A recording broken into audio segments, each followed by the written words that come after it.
Will you mind stating your name and occupation just for the camera? Okay, for the camera? Yeah. For the camera? I'm Duncan Moore. I'm a professor of optical engineering and professor of business administration and the vice provost for entrepreneurship. All right, great. How do you believe the Kodak bankruptcy affected the city of Rochester? Well, it didn't have as much effect as you would have thought. I mean, it certainly made big headlines in the New York Times in January last year when it happened. But the scaling down of Kodak had been so gradual, occurred over a 30-year period. Mm-hmm. Although I don't think people really realized the problem until the headline read, University of Rochester, the largest employer in the city of Rochester, or the Monroe County. That was people kind of knew that was happening, but that really changed people's outlook on things. So, of course, we've grown a lot at the university while they've declined. And so, a couple of things that were different than in Rochester than we're say in Toledo or Detroit, where in many of those situations the companies closed down instantaneously. So it was like one day the company was there, and the next day they announced they're closing, and in 30 days or 60 days, the whole thing was shuttered. And that didn't happen here. It just happened over a slow process. So that was the good news. The other difference is that the people that worked at Kodak were highly educated. And so they could get other jobs. Whereas in some of these Rust Belt cities, they didn't have the education. They were typically just high school students or high school graduates, and so didn't have the educational background to go and start other businesses or to find new jobs. Sorry, everyone. Now, do you think the focus on education in Rochester has helped the city survive? The fact that we have a lot of universities here has helped us survive. Now, we didn't do this consciously. Mm-hmm. It wasn't like somebody in 1900 said, "Oh, universities are going to be the lifeblood of Rochester." I mean, it was obviously George Eastman was instrumental in helping build this campus.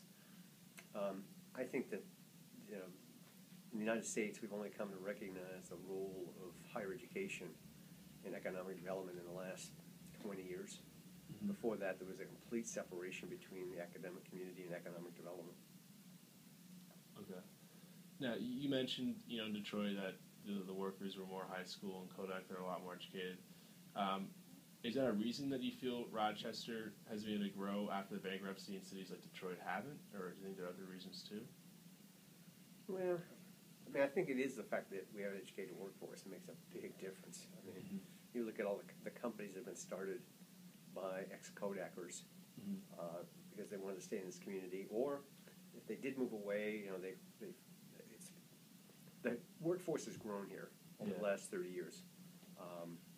And so it probably would have grown faster. It obviously didn't go as fast as the national average, because you can see that by the fact that we've got fewer congressional districts than we did 35 years ago, 35 years ago. I think I was told in 1952 we had 50 congressional districts. We're now down to 28 or something like that now, which means the rest of the United States grew a lot faster than we did. Okay. What are some lessons that other cities can learn from Rochester, since Rochester was able to survive after the bankruptcy, and cities like Detroit, San Diego had trouble? Well, San Diego actually is a pretty interesting study because they used to be a Navy town. That's all they were a Navy town, and with some leadership that occurred there, particularly at UCSD, obviously a great university, they were able to do the same thing. And it's true in Austin, Texas. Most people don't realize 20 years ago, Austin was a cow town. It was not this vibrant community that we think about today. And so the advantage of having a university in your community is they're there for the long haul. We're not relocating.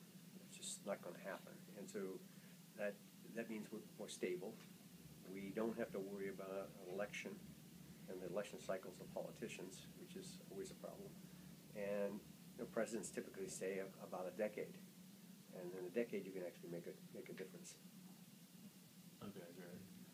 How do you believe Kodak's legacy will live on? I'm not sure what will happen there. I mean, it's interesting. The name Polaroid still exists, and yet it's only on products. Yeah. And Kodak has sold their name for camera products to to a company in Taiwan or Hong Kong, I can't remember where. And it's sad, but there's a life of everything. There's a natural life of humans. There's a natural life of businesses. It's very unusual for companies to last over 100 years. There are a few. Hudson Bay Company. It's been around about 4 or 5 centuries now, and Bausch & Lomb is actually older than Kodak. But companies come and go over periods of time, and it's really hard to sustain a company over 100 years. An interesting example is Corning, where Corning has rebuilt itself many times. I mean, they worked with Thomas Edison to build the original light bulbs, and then when light bulbs became a commodity, then they started making TV tubes. And then when they became a commodity, they got into Pyrex and kitchenware and things of that sort, and dishes. And that became a commodity, and they went into fiber optics. And so they've had a rich research heritage, which has allowed them every 20 or 30 years to completely re-gear the company. That wasn't true at Kodak. They had a very successful product in film, which lasted a very long time. It's when you think about something that's essentially lasted a century, in essentially the same form. You can argue sure the film was better at the end than a century ago, but it wasn't that much difference. It was all silver chemistry.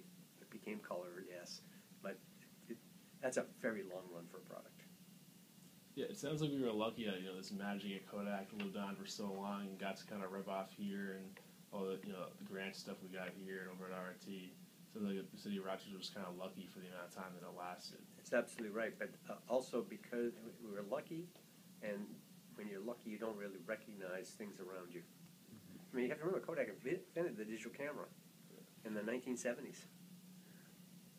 They couldn't get any traction within Kodak to do anything about that because it's a classic example of inventing something that's going to kill your primary business.